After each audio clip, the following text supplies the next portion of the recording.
Welcome back. If you are joining me for the first time right now, I need you to pause this video, go back and watch episode 1 first because what I am about to share with you in this episode builds directly on everything we covered there. The link is right here on this channel. Go watch it and come back. It will take you about 20 minutes and I promise it is worth every second. But if you watched episode 1 already, then welcome back. I am genuinely glad you are here. You made a decision when you came back for part 2 that most people never make. Most people watch something, feel inspired for about 10 minutes, and then go back to exactly the same routine they have always had. The fact that you are here right now tells me you are different. It tells me you are serious about your health, your independence, and your future. And today I am going to reward that decision with the second half of the most complete guide to rebuilding senior muscle strength that I have ever put together. Here is what I need you to do before we go 1 second further. If you are not subscribed to this channel yet, hit that subscribe button right now and press the bell icon. Because after today's episode 1 I'm going to be covering topics that your doctor genuinely does not have time to discuss with you, week after week, and every single one of them could change how you feel, how you move, and how independently you live. Subscribe and press the bell. Do it now while I get started. In episode 1 we covered the 5 biological mechanisms driving your muscle loss after 60. The hormonal decline, the anabolic resistance, the motor neuron loss, the inflammaging, and the mitochondrial dysfunction. We went through the research from McMaster University, the Buck Institute, and the British Journal of Sports Medicine. And we walked through the complete 3-minute morning protocol together, the wall sit, the calf raises, and the standing march. If you did all of that and you went to bed last night thinking that was the most important health information you had received in years, wait until you hear what comes next. Because the morning protocol is the trigger. What we cover in episode 2 is the fuel, the environment, and the roadmap that makes the trigger actually work the way it is supposed to. By the end of this episode you will have the complete picture. Not half of it. Not most of it. All of it. And you will walk away knowing exactly what to eat, when to eat it, which vitamins your body is almost certainly deficient in right now, how to optimize your sleep so that everything we covered in episode 1 actually translates into real muscle growth overnight, and the exact 90-day plan with specific milestones that tells you what to expect and when to expect it. Let us get into part 6 right now. Part 6. The nutrition component that most seniors are getting completely wrong. Before we dive in I want to ask you something. Think about what you had for breakfast this morning. Not yesterday. This morning. Whatever it was, hold that image in your mind because I am about to tell you whether it was working for your muscles or quietly working against them. Drop what you had for breakfast in the comments right now. Just type it quickly. Toast, eggs, cereal, oatmeal, just a coffee, whatever it was. I want to know because what I am about to share about breakfast nutrition could literally be the single most impactful dietary change you make this entire year. Now let us talk about the nutrition component that most seniors are getting wrong, and I say most because the research consistently shows that somewhere between 70 and 80% of adults over 60 are making the same fundamental mistake with their protein intake without even realizing it. The most common nutritional pattern I observed throughout my years working with seniors over 60 is what researchers call the protein distribution problem. Most seniors, when asked about their protein intake, actually consume a reasonable total amount over the course of the day. The problem is not total quantity. It is timing and distribution. And this distinction is absolutely critical for the aging body. Research from Dr. Douglas Patton-Jones at the University of Texas Medical Branch, published in the Journal of Nutrition, showed that the typical senior eating pattern involves consuming most of their daily protein at one meal, usually dinner, with relatively low protein at breakfast and moderate amounts at lunch. Eggs and bacon for dinner. A light salad for lunch. Toast and tea for breakfast. Sound familiar? That pattern is significantly suboptimal for muscle protein synthesis in older adults, and the research is unambiguous about this. Here is why it matters so much. Muscle protein synthesis is a process that requires a critical threshold of amino acids to be present in the bloodstream simultaneously for the synthesis process to be triggered robustly. Think of it like starting a fire. You need enough kindling all at once to get the flame going. A few twigs scattered across the day will never produce the same fire as a proper bundle placed together at the right moment.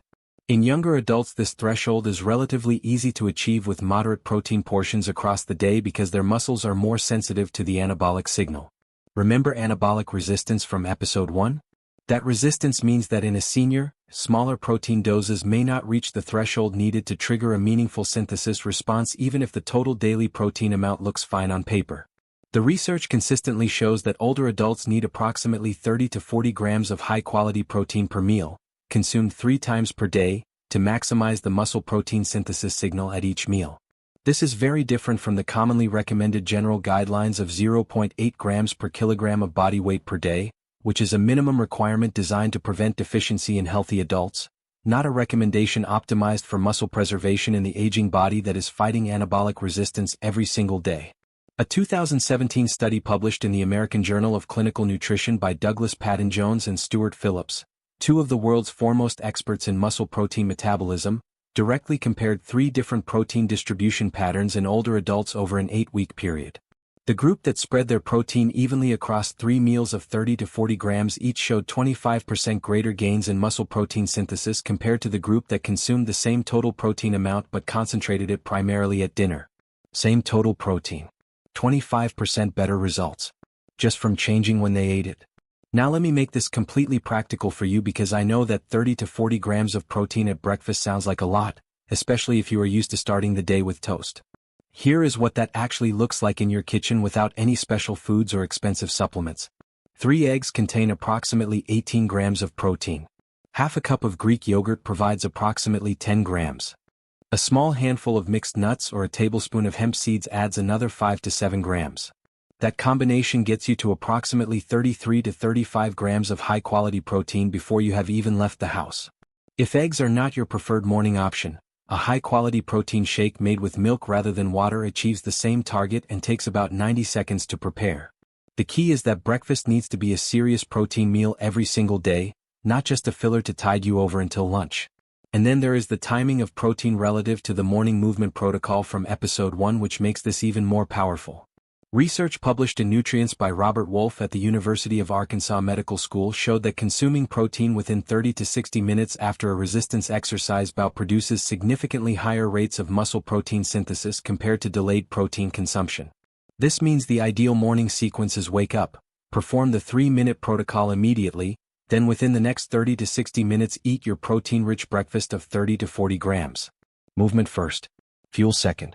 That 2-part morning combination is what gives your aging muscles both the stimulus and the raw materials they need to switch from breakdown mode into rebuilding mode simultaneously. Part 7. Vitamin D, magnesium, and the invisible deficiencies destroying your muscle health. Now I want to pause here and ask you something important. When did your doctor last check your vitamin D level? Not assume it was fine. Not mention it briefly and move on. Actually test it with a blood test and give you the specific number. If your answer is I am not sure or they have never checked it, I want you to write in the comments right now, check VITD. Just those 3 words.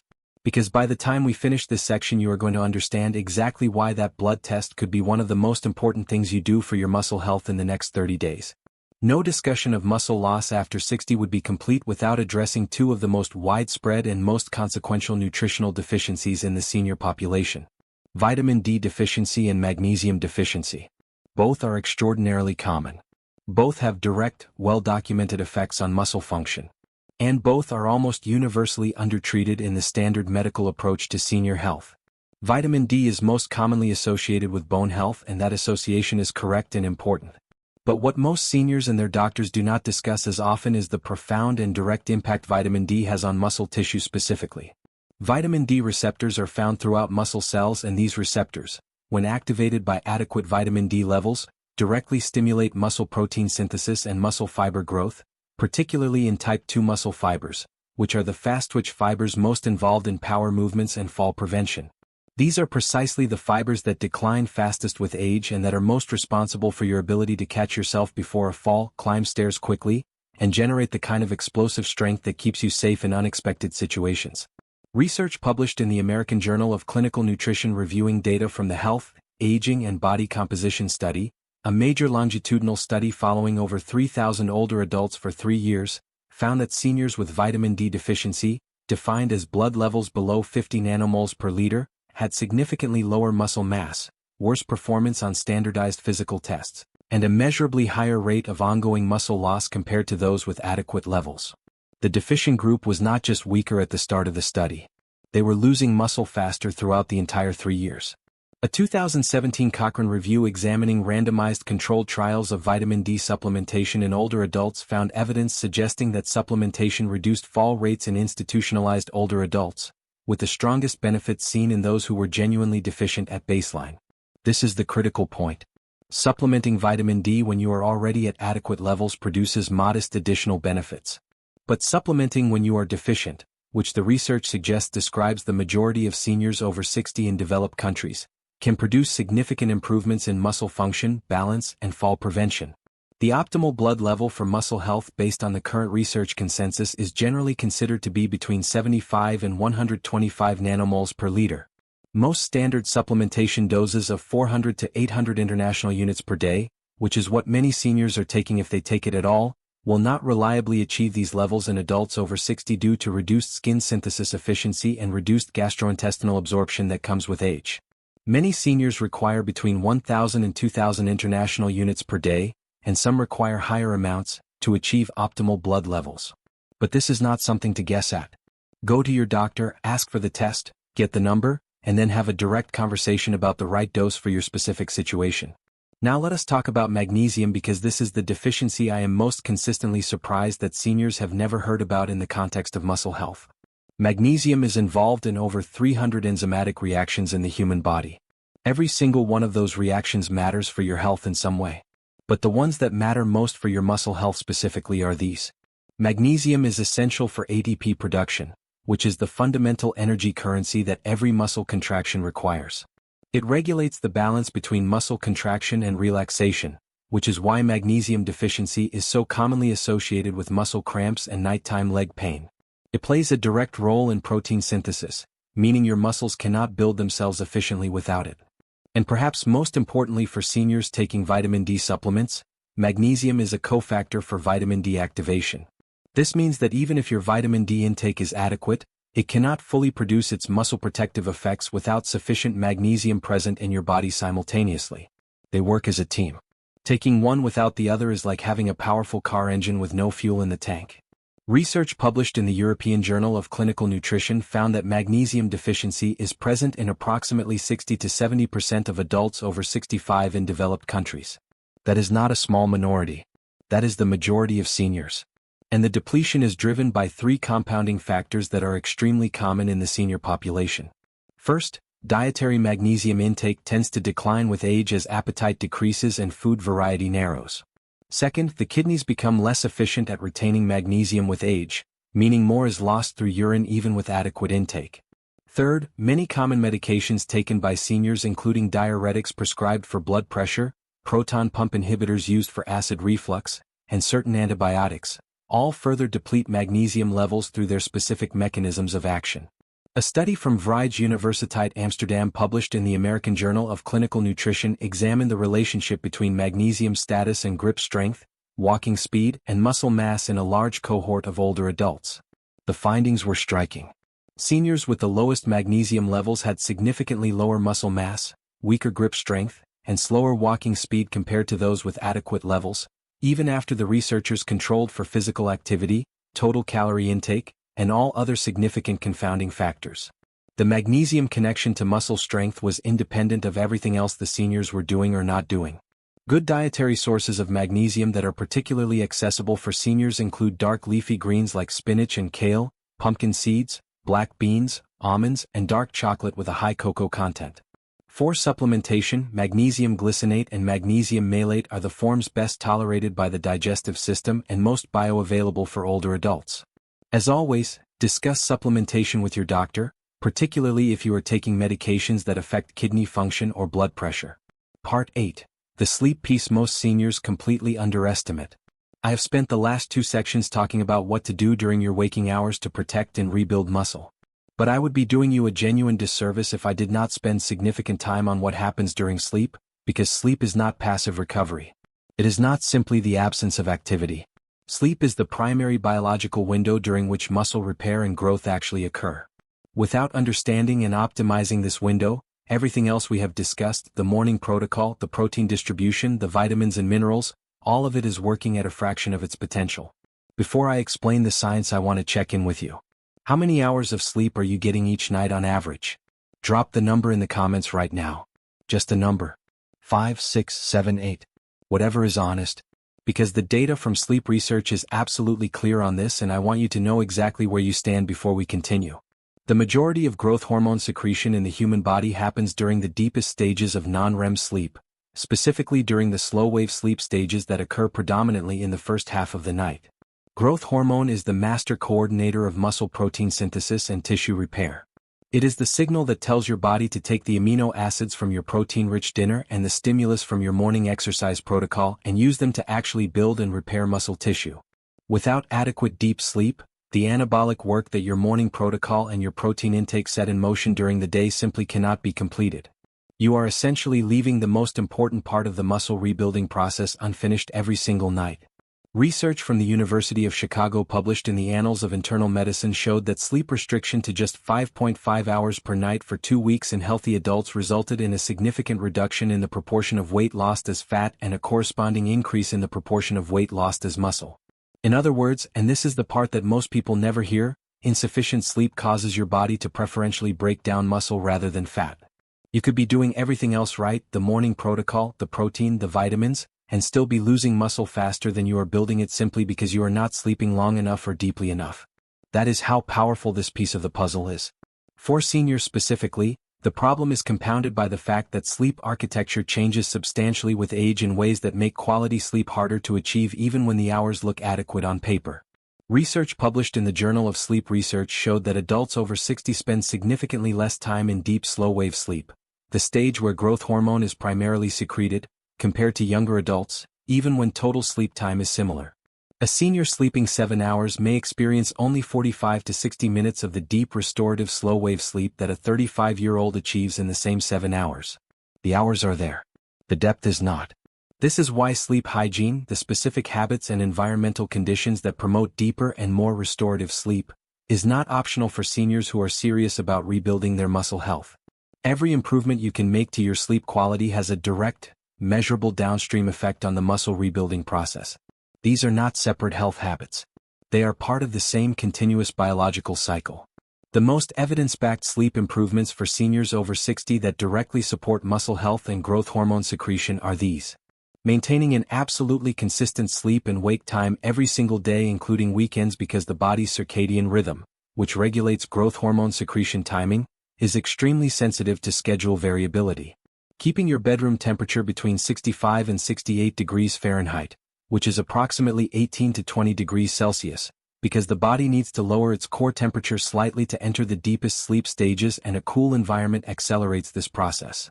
Eliminating all screen exposure in the final 60 minutes before bed because the blue light emitted by phones, tablets, and televisions directly suppresses melatonin secretion and delays the onset of deep sleep. Avoiding alcohol within 3 hours of bedtime because while alcohol helps people fall asleep faster, it dramatically reduces the proportion of time spent in slow-wave and REM sleep, which are the stages most critical for muscle repair and memory consolidation. One additional finding from sleep research that is particularly relevant to seniors is the connection between evening protein intake and overnight muscle repair. Research from Dr. Luc Van Loon's group at Maastricht University showed that consuming 40 grams of casein protein, which is the slow-digesting protein found in milk products like cottage cheese and Greek yogurt, approximately 30 minutes before bed significantly enhanced overnight muscle protein synthesis rates compared to not eating before bed.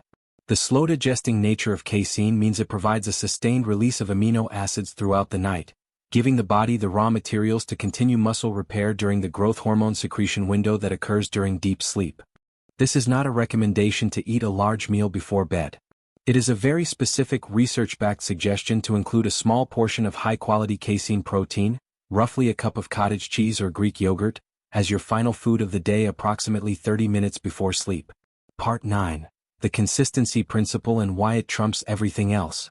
We are now in the home stretch of this two-part series and I want to make sure we cover what I consider to be the most psychologically important piece of the entire puzzle. Because the biology is only half the battle. The other half is the human part. The part about showing up when it is inconvenient, continuing when progress feels slow, and trusting the process during the weeks when the results are happening inside your body but are not yet visible in the mirror or felt in your daily movement. I want to stop here and ask you a very direct question. What has stopped you in the past from maintaining a health habit long enough to see real results? Think about that honestly. Was it lack of time? Lack of energy?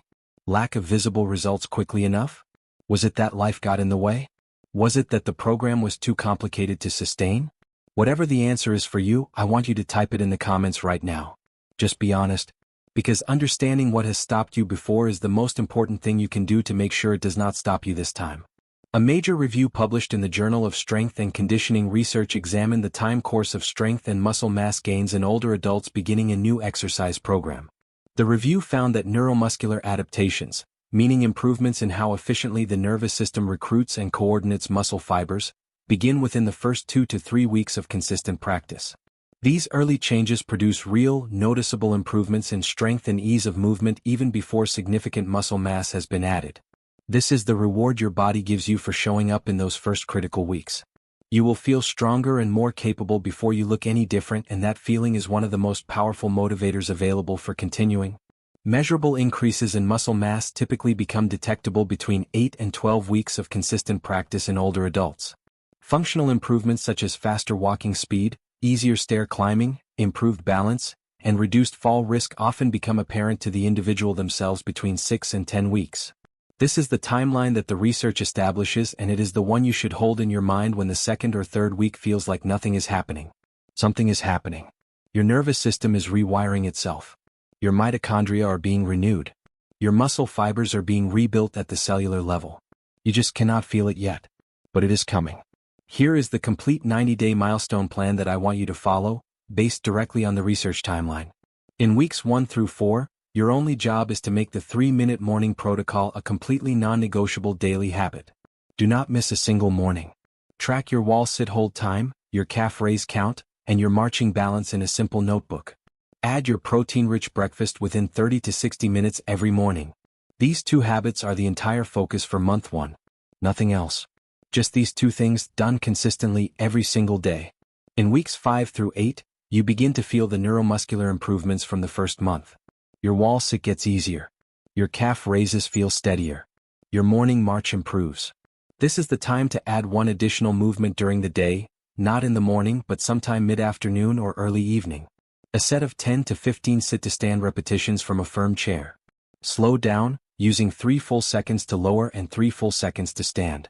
This adds approximately 3 additional minutes to your day and dramatically amplifies the results of your morning protocol by giving your muscles a second stimulus during the day.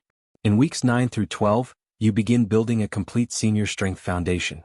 At this point your balance is noticeably better, your morning energy is higher, and tasks that required effort 3 months ago have become easier. This is the time to consider adding resistance band exercises, balance drills on an unstable surface, or any of the other protocols covered in other videos on this channel. The foundation is solid. Now you build on it. Part 10. A word about what comes next and how to keep building. The 3-minute morning protocol combined with the nutrition strategy, the vitamin and mineral protocol, and the sleep optimization we covered today gives you a complete and genuinely evidence-based system for rebuilding and maintaining your muscle health after 60. But I want to be clear about something because I think it is important. This is a starting point. A powerful, research-validated starting point that will produce real results. But the human body is capable of so much more than a starting point. Over the coming weeks and months on this channel I am going to be covering every aspect of senior health that your 12-minute doctor's appointment leaves on the table. The gut microbiome and its connection to muscle strength and cognitive function. The specific medications that are silently depleting your most critical nutrients. The sleep architecture changes that most seniors over 60 experience and exactly how to address each one. The brain health habits that research now shows can measurably reduce your risk of cognitive decline. And much more. Every single week, new content built on real science, delivered in plain language designed for the aging body specifically. That is what Senior Strength Guide is, and that is what it will always be.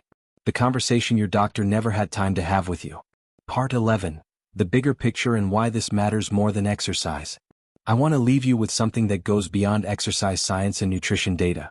Something that I have genuinely thought about a great deal over the years of working with seniors and that I believe is the deeper truth underlying everything we covered across both episodes of this series. The most common fear I encountered in my patients over 60 was never the fear of dying. It was the fear of becoming a burden. The fear of losing the ability to make their own decisions, live in their own home, do things for themselves and continue contributing to the lives of the people they love. That fear is rational. It is worth taking seriously. And the research is absolutely clear that physical decline, muscle loss, fall risk and frailty are the primary pathways through which that independence is lost. But here is what I want you to hold on to from today and carry with you into tomorrow morning when your alarm goes off and the bed is warm and the 3 minutes feels optional. Every single morning that you get up and do those 3 minutes is a direct and concrete act of protection for the life you want to keep living. It is not just exercise. It is a daily vote for your own independence. It is a statement to your body that you are not done yet. That you still have places to go, people to love, mornings to enjoy, and grandchildren to get off the floor for. The research does not lie. The muscle-building capacity of the aging body, while diminished compared to youth, is genuinely present and genuinely responsive to the right signals. The doctors who told you that decline was inevitable were not being malicious. They were working within an outdated understanding of aging biology and a medical system that simply does not allow enough time for the complete conversation. But the science has moved on. And now so can you. I want you to do one final thing before you close this video. Think about the person in your life who most needs you to stay strong and independent. Your partner, your children, your grandchildren, your closest friend. Think about their face right now. Hold that image in your mind. And type their name or the word family or the word grandkids in the comments right now. Because that person is the real reason this matters. Not the biology. Not the research. Not the 90-day plan. The people who need you at your absolute best for as long as possible. That is why we do this. That is why Senior Strength Guide exists. And that is why I will be here every single week with the next piece of the puzzle. We have covered an enormous amount of ground across both episodes of this series. The biology of muscle loss after 60. The 5 mechanisms driving it. The morning protocol that interrupts it. The protein distribution strategy that fuels the rebuilding. The vitamin D and magnesium deficiencies that silently undermine it. The sleep protocol that completes the rebuilding process overnight. And the complete 90-day plan with specific milestones that tells you exactly what to expect at every stage of the journey. You now have more actionable, evidence-based information about your own muscle health than most seniors receive from their healthcare providers in years. And I want you to do something specific with it right now before you close this tab or put down your phone. Go back to episode 1 if you have not watched it yet and watch both episodes back to back today. The link is right here on this channel. Then come back here and scroll through the comments and see how many people just like you have committed to the protocol by typing strong in the comments. Read their stories. Feel the community of people who are refusing to accept that decline is inevitable and who are showing up every morning to do something about it. You are part of that community now. Then tomorrow morning, before your coffee, before your phone, before anything else, stand up from your bed, find your wall, and start the timer. 3 minutes. That is all. And when those 3 minutes are done, I want you to come back here and type done in the comments. Tell me you did it. Tell me how it felt. Tell me what your wall sit hold time was. I will be reading every single comment throughout the day and I will reply to as many as I possibly can. If you found genuine value in this 2-part series, I want to ask you 3 things. Give this video a thumbs up right now if you have not already done so. Subscribe to Senior Strength Guide and press the bell for all notifications so you never miss what comes next. And share this video with one person in your life who needs to hear this. One person. Because the information in these 2 episodes could genuinely change the trajectory of their health and you have the power to put it in front of them with a single tap. The next video on this channel covers the 5 knee exercises to do before you stand up every morning and it builds directly on what we covered in episode 1. Watch it next. The link is right here. And for the nutrition side of everything we discussed today, the video on the best morning vitamins for seniors over 60 is the perfect companion to episodes 1 and 2. Watch that one too.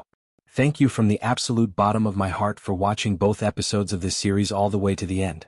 That level of commitment to your own health is not something I take lightly. It tells me who you are and it tells me exactly why this channel was built for you. Your strongest years do not have to be behind you. They can start tomorrow morning. With just 3 minutes. I will see you in the next video. Stay strong, stay consistent, and I genuinely cannot wait to keep this conversation going with you every single week. This is Dr. Marcus Bell signing off from Senior Strength Guide. Take care of yourself. You deserve it.